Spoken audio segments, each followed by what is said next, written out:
So hi there, this is Andy. This is my first vlog, whatever you want to call it, and I thought I'd tell you about my Yamaha Tracer. It's the 900 GT. I've had it since 2018, so I think I sort of know most about it now, what it's good, what it's bad, what I like to do on it. So I thought I'd just give you a little view of what's happening. So just in case you're wondering, I'm on the A30 here, which is going to Shaftesbury, just coming out of Salisbury, coming from a place called Wilton. Really lovely road, got lots of bends, lots of bits of everything really. So a good ride to road, good test of the bike. So yeah, so I've had this Yamaha Tracer 900 GT since 2018 from brand new. Bought it mainly, I had a Triumph Sprint ST 1050, lovely bike, probably a bit over engineered when you try to do anything on it. I wanted another bike that I could Sunday mornings do a bit of touring, to like the touring, and something I could take the other half on as well. So we've got the Tracer. So let me just tell you a couple of little bits and pieces about the bike. You'll probably see just from the video, got a different screen on it. I'll talk about that a bit in a moment. I've done a few little mods to the bike. Otherwise pretty standard really. The reason I bought it is because it's an all-in-one package. It comes with things like the panniers, which are absolutely great. I think it's a really good idea. Just chuck it in on the price straight away. Don't make people pay extra. Just annoys us, doesn't it? Come on, as motorcyclists. Nice sit-up bike. You know, it's I think when you first ride a Tracer, depending on what you've come from, you might find the saddle and stuff a bit hard, but actually that just wears in time a bit and becomes a lot softer and easier. So just something to be aware of, because I know people have sometimes said, oh, it's a bit hard. Not convinced of that once I've been on it, and I've been down to the Pyrenees on this bike. You know, been doing sort of easily 300-mile days, not a problem at all. And into France and all sorts of different bits and pieces. So great for a bit of touring, a bit of everything. Okay, so let's just talk about some things maybe that just frustrate me, I suppose, about the bike before I start to all the really nice things. God, it gets messy. Bit of rain, bit of dirt around on the roads, whatever. The back of the bike, it's like it goes everywhere, and you can't get a decent new hugger for it. I got a little extender on there, but it doesn't make a lot of difference. So yeah, there's just one thing. The bike does get a little bit messy, which, you know, like a lot of motorcyclists, I like to keep my bike clean. So yeah, that's one little thing about it. And as I said right at the beginning, yeah, I've changed the screen. It's the original one. Fine for cheeky overtake there from Mr. VW. Yeah, the original one was the noise more than anything. The wind flow was okay, but the noise was yeah, just got on my nerves really. So what am I, 5'9", 5'10", I'm not huge, and I got a showy NXR helmet. It just does a lot of noise. So I put this MRA screen on it, and on my helmet I've got a chin curtain as well. That does keep all the noise down a lot now. Still a little bit, but not loads. And to be honest, you don't get any sort of turbulence onto the helmet, even with the original one. So that's pretty good. But yeah, I had to replace that. That was a definite, I think, that I needed to do. What else don't I like about the bike? It's okay, let's talk this crazy Yamaha fuel gauge. It's yeah, you fill the bike up, nice blocks of lines on the right hand side of the TFT, and you just look at that and you go about 50 miles and nothing's happened. You go about 100 miles and nothing's happened. And then suddenly, bang, it's down to halfway. Oh, okay. And of course it just sort of somehow plays on your mind a bit, and then the next incrementals do go down every sort of 10-15 miles, which is fine. So yeah, just something you just think, oh come on, that's a bit daft, isn't it? Why go halfway down well, I say full, sorry, when you know you're half tank. It's a bit confusing if you have left your bike for a little while, you haven't ridden it for a while, and you start it up and it says full, and you're thinking, oh right, okay. So yeah, I just reset the my little trip gauge every time when I fill up. Probably a lot of motorcyclists do, so to get an idea of what's going on that front. Okay, so yeah, so that's pretty good actually. Well, not pretty good, it's something I don't like, sorry. It's a bit odd about the bike, I think. Now I'm what, I don't know, let's say 5'9", 5'10", feet on the ground, yeah, just. I'm still on a bit of tiptoe every now and again. I'm a 32-inch leg, 31, 32. Yeah, so I'm just on tiptoes. That's okay. Bike's quite light actually, so I'm blending into some of the nice things. But yeah, it's I can get my feet on the ground. But then if you're parking up on some, you know, some wet grass, you know, you go to a track, watch some racing, which I like to do, or you know, you're on a bit of gravel car park. Yeah, so I just get a bit nervous, I suppose, because I can't quite get my feet flat on the floor. But yeah, just something to be aware of. It's the seat, even though it says will go lower, it doesn't do a lot. Okay, so yeah, okay. So there's a few little bits and pieces. I might come back to some other bits or something I remember. What I love about the bike, what's absolutely great, comfort straight away. You get on it, and yeah, you're in a really nice position. It's, you know, your arms are reasonably wide, you're not thrown too far forward, you're quite well back on the bike, so nice straight back, feet are, yeah, reasonable down to the pegs, so just a really nice riding position. Like I say, you can ride for days on this, and it's a nice commanding position as well, because it's you see well above a lot of the other traffic, so that's great. Nice clear TFT. It will automatically change for day and night for you, so that's a nice automatic bit. I'm not going to go through loads of all the things that it can do in terms of on that TFT, but you can change a lot of the adjustment, you know, from heated grips, the way that it's all displayed for you, so that really nice and clear. The key bit is I can see my speed and I can see which gear I'm in. For me, some quite useful information I find that I really want to know. So I really love that about it. The thing I mentioned at the beginning, you know, when you buy this bike, even the new bike now, it comes straight in with panniers. It's all in the price. So come on, manufacturers, when you're selling these bikes, you know, and you're calling them a sports tourer, throw the panniers in, for God's sake. People want those.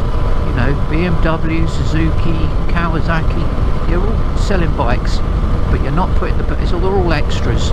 So and I know people might want to think, oh, I'll buy something as a, you know, something from another manufacturer, but the ones that are designed for these bikes are really nice. So I love the fact that it's got those. What else? Okay, so let's have a think about how far I can go on this bike. It's got an 18-litre tank. I'm a pretty conservative rider. I'm not racing around too much. And I'll find that I'm getting somewhere between about 180 miles, somewhere between there and 200. Okay, it's always that classic bit, isn't it, when the fuel light starts flashing and you're thinking, oh gosh. But you do actually get something at a good at least 30 miles before you run out. So I reckon you're taking it easy on a nice tour, sticking to the speed limits, which of course we should be doing, and you're going to get 200 miles to a tank, which is pretty good, I think. No complaints there. As I said, I'd take my wife on the back. She's very comfortable. It's got some nice grab rails. It's feet peg are not too high up. So yeah, pillion comfort pretty good as well. Yeah, you've got that bit on this 900 GT, which was changed in, I think, 2021. This one you can't take a top box on. So one of the things I got fitted from the manufacturer was a tank ring, and I put a tank bag on it. And again, absolutely brilliant for, you know, a pair of gloves, your wallet, etc. All the load of other stuff, your camera, that you want to take out when you go out for a day's riding. So yeah, I just got the sport bag that I put on the bike. It's not on here at the moment. and that's a really great accessory, and I would well recommend that. And then when I do have my wife on the back, one of the things that's great is this quick shifter, because it really makes the gear changes really smooth. It's really nice.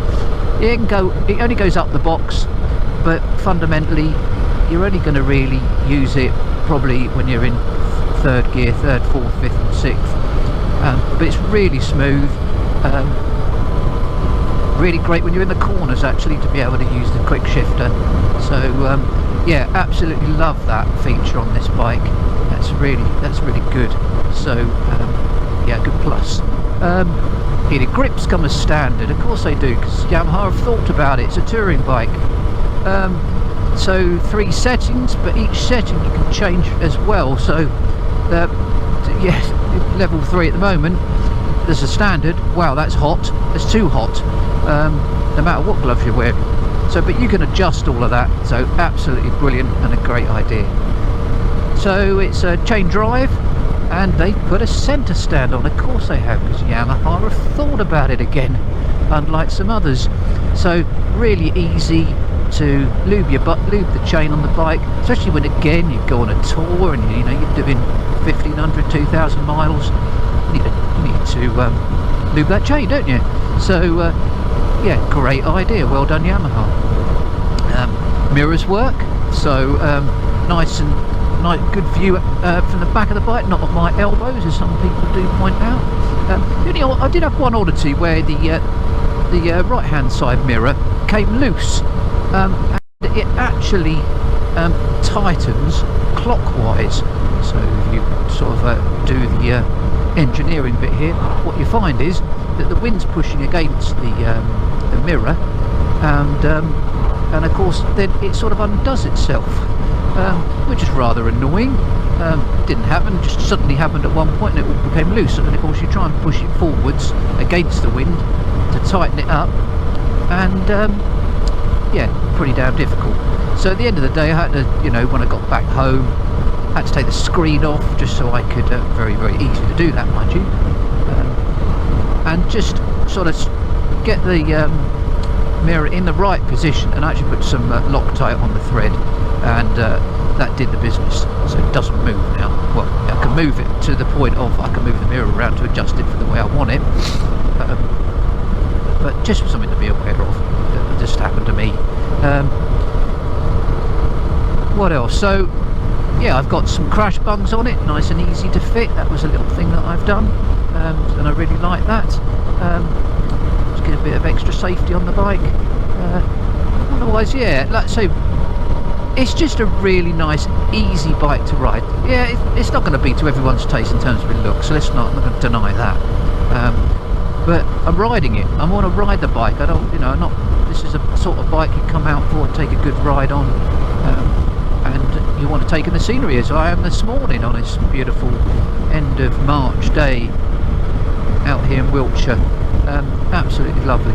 So yeah, Yamaha Tracer 900 GT, I'd recommend it. I think it's a brilliant bike. This triple engine is absolutely beautiful, goes in all the gears, plenty of torque, and yeah, with things like cruise control, which you got again, fantastic when you're riding through those speed limits and you want to stick at 50, which is common, isn't it?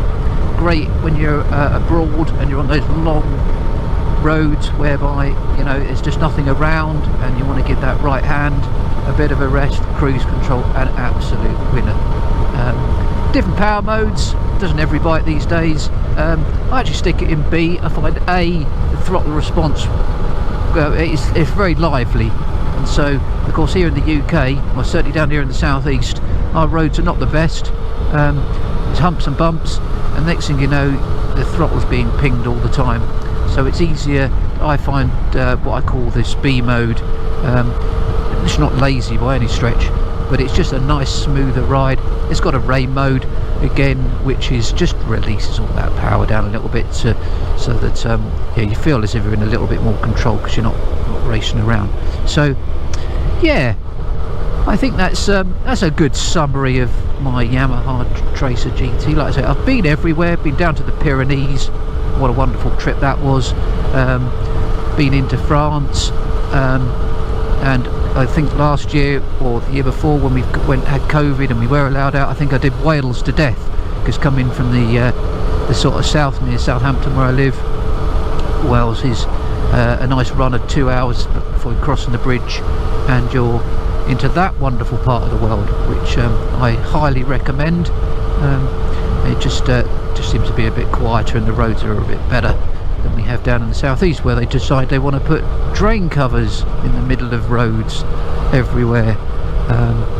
So that's the way it is, but we all negotiate them. We have a good look down the road. Here comes another couple. So yeah, Yamaha Tracer 900 GT. Had it now for, like I say, coming up for 4 years. Absolutely brilliant bike.